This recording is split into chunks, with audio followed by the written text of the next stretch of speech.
thing. I just want to ask you where you're from. I think you're from Ireland, right? Yeah, I am. Yeah, So where, from where are you Dublin. from? From Dublin? Yeah. Fantastic. So I really admire Irish culture, actually. I've never been to Ireland myself.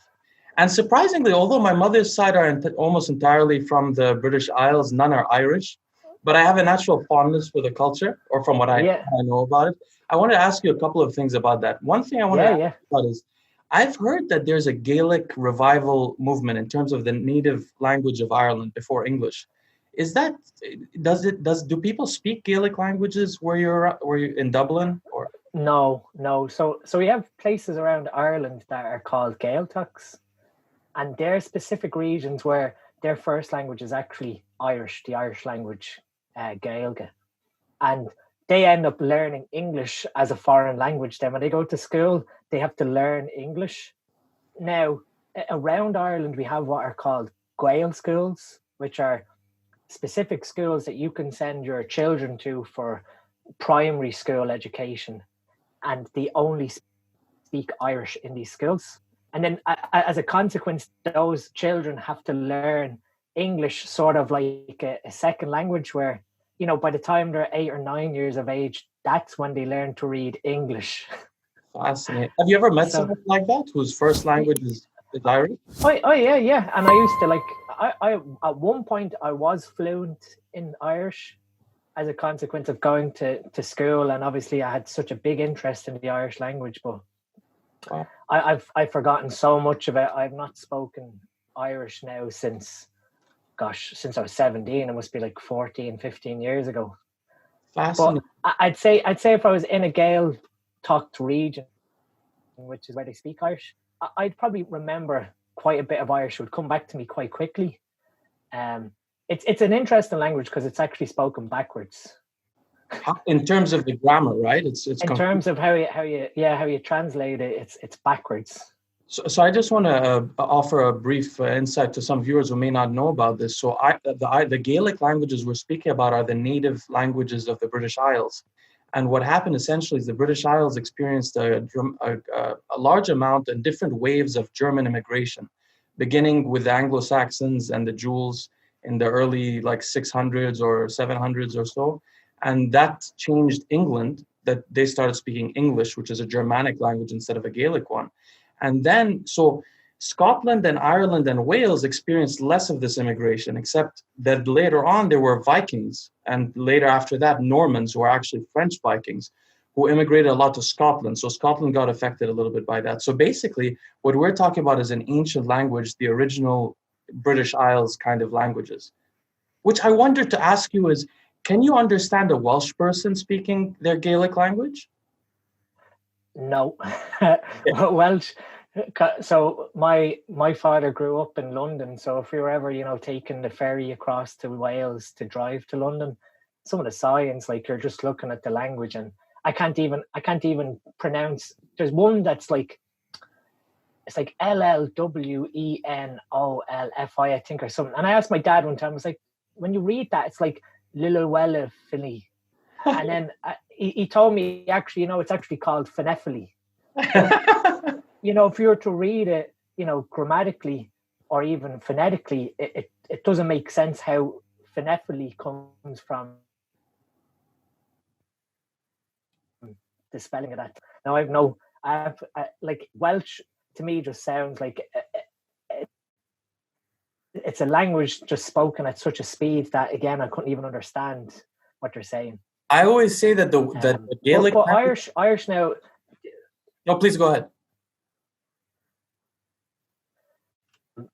You're just Irish a little bit. That's why I'm. No, I was going to say I'm cutting off.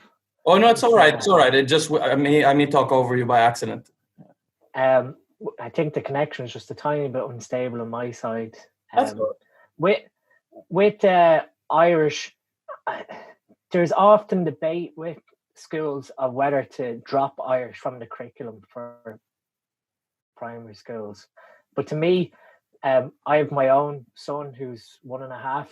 I'll be actively, trying to teach him Irish, because where we live in Northern Ireland, it's not part of their primary school curriculum, but it is a second language that they can learn when they go to high school or secondary school. So obviously with him growing up, he'll be growing up in a UK school with being in Northern Ireland. Versus if he was in Dublin, say where my parents live, that's where you'd learn Irish as a preschooler or primary school. But You live in we've Northern. started now. I do, yeah. Oh, okay. But you're from Ireland, the Republic of So Ireland. I live in the north and then I work in the south. So Oh, I am, yeah, I'm from Dublin. But my oh, wife is from Northern Ireland, from Tyrone. oh, So fascinating. So that gets into another topic I would have asked you, but that's really admirable that you're going to teach your son Gaelic as well. But yeah, so I mean, like even now, what he's learning basic things and he's starting to communicate. So as well as teaching him, other words like other languages like French, we say a couple of words in French. I'm trying to give him some words in Irish, like football in Irish is leaf road. So I'm trying to say, trying to encourage him to take in all these different sounds, because some of the accents to the Irish language and how we pronounce some of the words is very different to other languages like French or German, of how they articulate their sounds basically. yeah, I was about to say actually that I feel like French, how you were talking about the way the Gaelic languages are written, especially Welsh, that there's all consonants and there's like no vowels and it's very hard to understand how, and also the letters are sometimes pronounced just like you said, a different letter that you wouldn't have thought. French seems Yeah. opposite to me, where there's just a bunch of vowels and they don't pronounce any of them. Yeah. It's just and then like, but it's E-O-U-E-I. we have like in our Irish language, there's what we call fadas that are similar to what would be in the French language. So obviously with fadas, they're added to letters to elongate the sound. So, an O with a fada, which would be like a line over the top of the O, you say like O, or, A with a fada on it would be ah. And it's just to give the different words, you could have a word that could be spelled similarly, but the fada completely changes how you say it then. Yeah. But it's always been something that I keep meaning to go back and actually revise, because it's such a simplistic language. And like I said, when I was younger, I used to go to the Gaeltacht for a holiday as a school goer. So when I was like 12, 13, you can spend 2 or 3 weeks in like a foster family in the Gaeltacht, and you stay with, like a group of 8 or 9 other kids. And these people in the Gaeltacht take on, the students. We stay in their house and then we go to school during the day, and you're just speaking Irish all the time. So that, when you return to school in the September, your advancement in the Irish language is tenfold, because if you've been immersed, everyone speaks Irish. And, you're doing everything that you do in normal life, play games, football, go to the beach, but it's all just with spoken Irish. And it's amazing. Like when my son Callum gets older, if the opportunity is there, I'll send him to him, because it's just it's a nice experience. That's a wonderful thing. Actually, they have that in other societies as well. For example, my father is Arabic, and in the Arabic society, historically, they used to send their children to live with Bedouin nomad tribal people when they're young, to learn the more like rigorous version of the language. But I guess another thing you commented on is that the language is a bit simpler. This maybe we're going a bit off topic here, but it may be simpler because what happens is when a nation adopts a formal other language as the elevated language, or the language of prestige like English, people tend to learn in that language and they speak the former language only in a colloquial sense. And what happens is the language gets simplified because people are no longer interacting at the highest level with that. You know what I mean? And that happens with all like the towns in Ireland. We have both signs in the Irish language and in English. And if we look at what happened when English took over, they basically directly translated to English how the Irish was spoken. So where we live is called Strabane, but in Irish it's called Shropbon. And Shropbon, when you translate it over to English, it's the white way, the white road. But the English, when they came, just literally, took what the Irish name was and it went straight to English. So it sounded like even there's a county in Ireland called Monaghan, and in Irish it's called Winnichan. So you can see, like, when they came, they sort of just went, okay, this is what it sounds like. This is how we spell it. There you go. They anglicized it. So Yeah. brings us to another question. It's really interesting to me because I've never had a chance really to speak to Irish people much. I wanted to ask, so you live in Northern Ireland, so you live in the UK, right? Yeah. All right. Yeah. So right now the tensions are, there's a peace, there's no more like IRA activities since 2014 or something like that. Yeah, since the Good Friday Agreement was established, there's sort of like a ceasefire. Now, where I live, Strabane is sort of where a lot of the, IRA troubles would have been back in the 90s. But now, it's a very, I guess, very peaceful and tolerant is how you describe it. I actually prefer, like, my parents live in Dublin, right in the city of Dublin, in the suburbs. And I actually prefer up here. We're in the countryside. It's nice and quiet. People have such a different level of respect for one another compared to the city. It's strange. I always felt that way myself. I don't like cities as much. Yeah, like we had a choice. Like, we could have moved to Dublin, back to, closer to my parents and closer to my work. But I prefer up here. I just prefer the quietness and being in the countryside. And I guess the community is very different. The community in a city, like where I grew up, your neighbors who live sort of, on your street, and that's it. Here, this sort of small town mentality that everyone knows one another is very, it took a bit of getting used to. That, well, when you grew up as a child, the troubles people would know, Oh, sorry, go ahead. So when I was growing up in Dublin, we weren't really affected by any of the conflicts that were going on in Northern Ireland in Dublin. Even from, like, day-to-day activities, and even, Yeah, what I wanted to ask is, I was always curious, what did people in Dublin... What would you call terrorist activities? Oh, I'm sorry, you're really cutting off, so sometimes I think you're taking a pause. No, it's okay. I should be more patient. The internet is bad, but hopefully it gets a little bit better. But what I wanted to ask you is, so I was always curious, people who grew up in Dublin while the troubles were still going on or toward the end of it, how did they feel about the fact that part of Ireland is, I mean, you're far away from it, obviously, it's not directly affecting you, but you're sort of the same people, except for obviously the religious element. And there are Catholics in the north as well. So I always wondered, how did people in Dublin feel about the resistance movement in the north growing up? Did you feel like they're freedom fighters, and did they feel like that? Was there patriotism, or people were sort of apathetic because they were far away?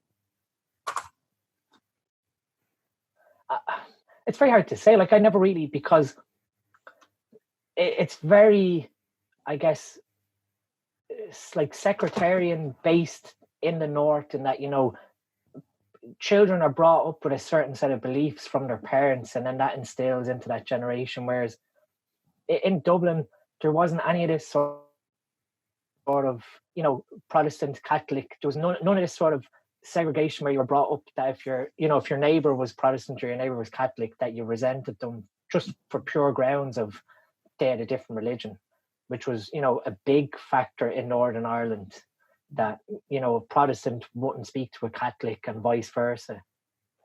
But within Dublin, we never really experienced it. And even, when at the height of it, when there was, riots and stuff like that, we never really experienced turmoil in the south. So it definitely was, it's definitely something that, to me, it's very strange, because obviously I never experienced it. But then when I moved up here, you do have loyalist areas in the north that are devoted to the UK. And, when you drive into these neighborhoods, they have, the curbs are painted red, white and blue. And, they have UK flags hanging. And it's just very strange, but that's to show their devoutness to the Queen and the UK culture. So when I first moved up here, that was sort of a bit of a shock that, wow, there are people who are really devoted to this sort of thinking. And I guess it's a completely different way, and it sort of shows how different, nurture versus nature is when you're bringing up children as well, on tolerance towards different opinions and different cultures. It's fascinating. I watched an interview actually of one of the loyalist military leaders recently, and it was just really fascinating to me as an outsider to imagine being ethnically Irish but very devoted to the royalist cause. And it's like you said, it's a nurture element.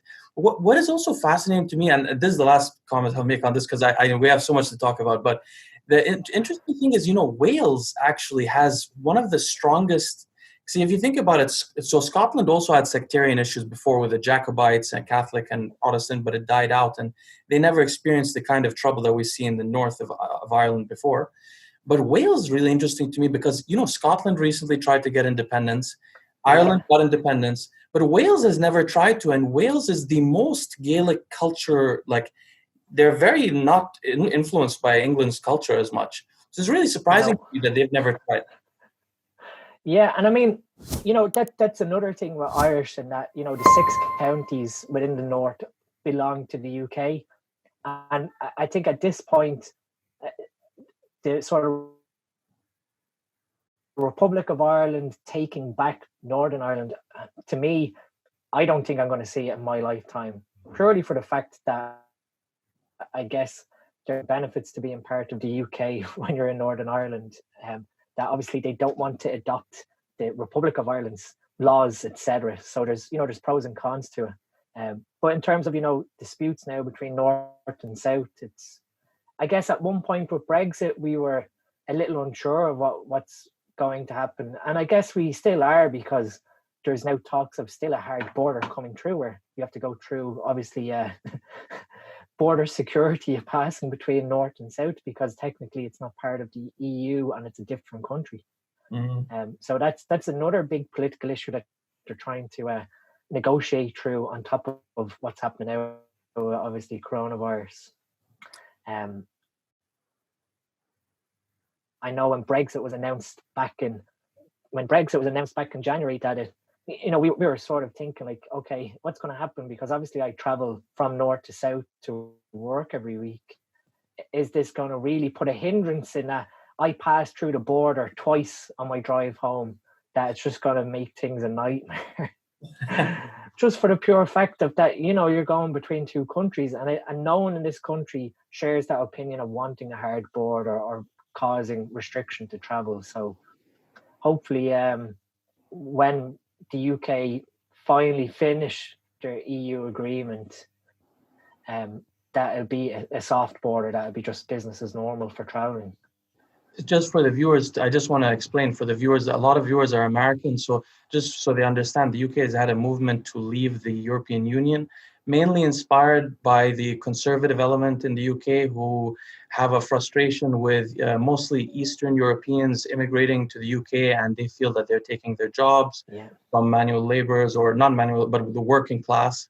So there's been a movement to stop that, and this would affect your ability to travel to work every day, because you'd become not part of the union anymore.